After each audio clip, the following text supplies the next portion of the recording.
वज़ाइफ के लिए वज़ाइफ सालिहीन ऑफिशियल को सब्सक्राइब करें। वज़ाइफ सालिहीन ऑफिशियल। इस आयत करीमा के अंदर अल्लाह रब्बुल इज़्ज़त ने नफसानी ख्वाहिशात की इत्तबा करने वालों की सख्ती से तरदीद फरमाई है। नबी सल्लल्लाहु अलैहि वसल्लम से फरमाया कि आप इनको बतलाएं कि अगर इनकी मनपसंद बातों पर आप भी चलना शुरू कर देंगे तो अल्लाह की मदद हट जाएगी। उलमा ने लिखा है कि अगर कोई आदमी नफसानी ख्वाहिशात के अंदर हद दर्जे मुब्तला हो जाए और शैतान उसे बहका दे, गुमराह कर दे, वो भटक जाए, यहाँ तक कि इस्लाम को भी छोड़ दे, कुरान को भी छोड़ दे, दीन को भी छोड़ दे, शरीयत को भी छोड़ दे और अपने अकीदे और अपने बड़ों के तरीकों से हट के गुमराही की तरफ चला जाए, तो ये आयत करीमा उसके लिए बहुत ही शिफा का जरिया है। अब ये किस तरह है कि जो आदमी भटक गया है, गुमराह हो गया है, बिल्कुल गुमराही की दहलीज पे चला गया है, तो आप इसके आगाज में अल्लाह ने जो फैसला फरमाया वकज़ालिका अन्ज़लनाहु, इसी तरह हमने इसको नाजिल किया। कुरान के मुतल्लिक अल्लाह फरमाते हैं वकज़ालिका अन्ज़लनाहु हुक्मन अरबिय्या, कि हमने इसको हुक्म अरबी ज़बान में नाजिल किया। यानी कुरान किस ज़बान में उतरा? पहली बहुत सी किताबें थी, अब वो किताबें अपनी अपनी ज़बानों में उतरी, लेकिन कुरान हकीम को अल्लाह ने पहले कहा हुक्मन अरबिय्या। पहले तो इससे पिछली जो कुरान की आयत है उसमें कहा गया था कि जो छोटे फ़रोई इख्तलाफ हैं वो तो उम्मत में रहेंगे, लेकिन उसूली इख्तलाफ कभी उम्मत मुहम्मदिया में भी नहीं आएगा जो मुसलमान है, और पहले शरीयतों में भी नहीं था। उसूली नहीं था, फ़रोई है, यानी वो किसी और ज़बान में किताबें थी, ये किताब अरबी ज़बान में है। अब ये उसूल नहीं है, ये फ़रो है। अब फरमाया पहली बात कि कुरान अरबी ज़बान में है।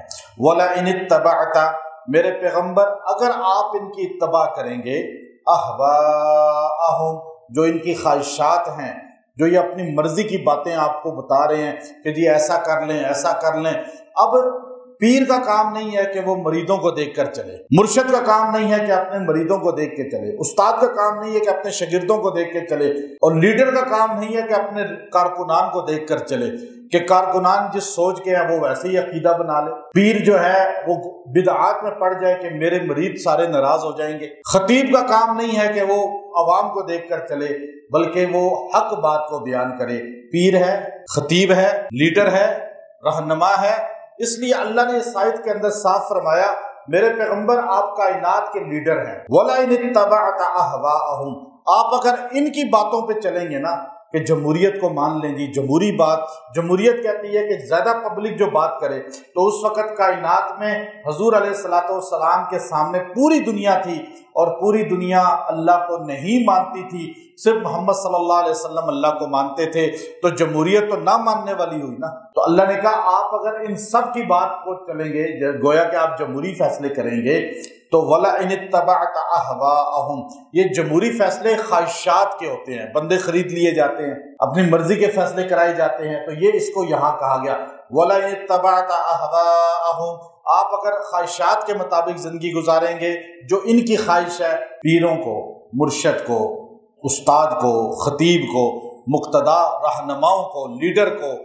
जो MNA हैं, जो जमातों के लीडर हैं, मजहबी सियासी, उनको चाहिए कि वो अल्लाह रसूल को देखें, वो अपने जमातों को और कारकुनों को ना देख के चले कि वो नाराज़ ना हो जाएंगे, वो हमारे नजराने बंद ना हो जाएंगे। तो फरमाया मिन बादी मा जाका मिनल इल्म, इसके बाद कि आपके पास इल्म आ गया, सही चीज़ आ गई और आपके पास कुरान मौजूद है, शरीयत मौजूद है। मेरे पैगम्बर, किसको कहा जा रहा है ये जुमला? कायनात की सबसे अजीम हस्ती को, अल्लाह के पैगम्बर को, कि मेरे पैगम्बर अगर आप भी कुरान आने के बाद, इल्म आने के बाद, वही आने के बाद इनकी ख्वाहिशात को मानेंगे तो आप भी अपने रास्ते से हट जाएंगे। तो आज का लीडर, आज का मुक्तदा, आज का रहनुमा अगर उनकी मान के चलेगा तो वो अपने रास्ते पे रहेगा? हो ही नहीं सकता रास्ते पे रहे। अब आगे आखिरी जुमला जो अल्लाह ने बोला वो असल है, निचोड़ है, जो हमारा मकसूद है कि गुमराह भटका हुआ कैसे वापस आ जाए।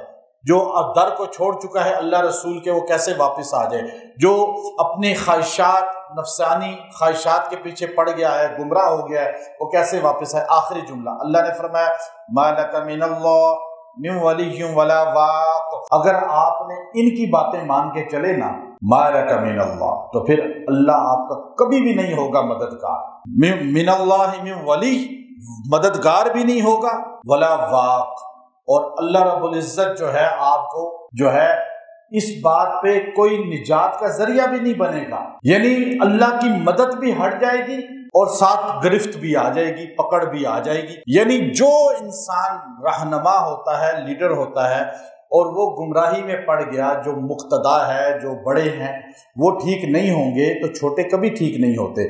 تو اس لیے جو آدمی خواہشات میں نفسانی بٹک چکا ہے، گمراہ ہو چکا ہے، یا آپ کا لیڈر کوئی گمراہ ہو چکا ہے، یا آپ کا کوئی رہنما گمراہ ہو چکا ہے، وہ اپنے کاز سے مشن سے ہٹ گیا ہے، یا کوئی آدمی قرآن و سنت کو چھوڑ کے خرافات، رسومات، بدعات، لغویات میں پڑ گیا ہے، تو آپ اس کے لیے یہ آخری جملہ آیت نمبر جو ہے 37 ہے سورہ الرعد کی، ما لک من اللہ من ولی ولا واق، ما لک من اللہ من ولی ولا واق۔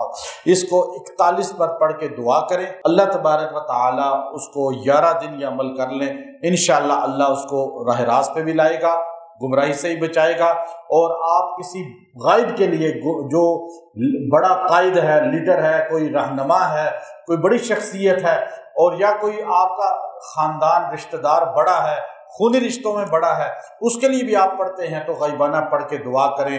جو شریعت سے، دین سے، صحیح رستے سے بٹک چکا ہو اس کے لیے یوں پڑھ کے دعا کریں، اللہ اسے واپس لائے گا۔ ما لک من اللہ من ولی ولا واق، وآخر دعوانا ان الحمد للہ رب العالمین۔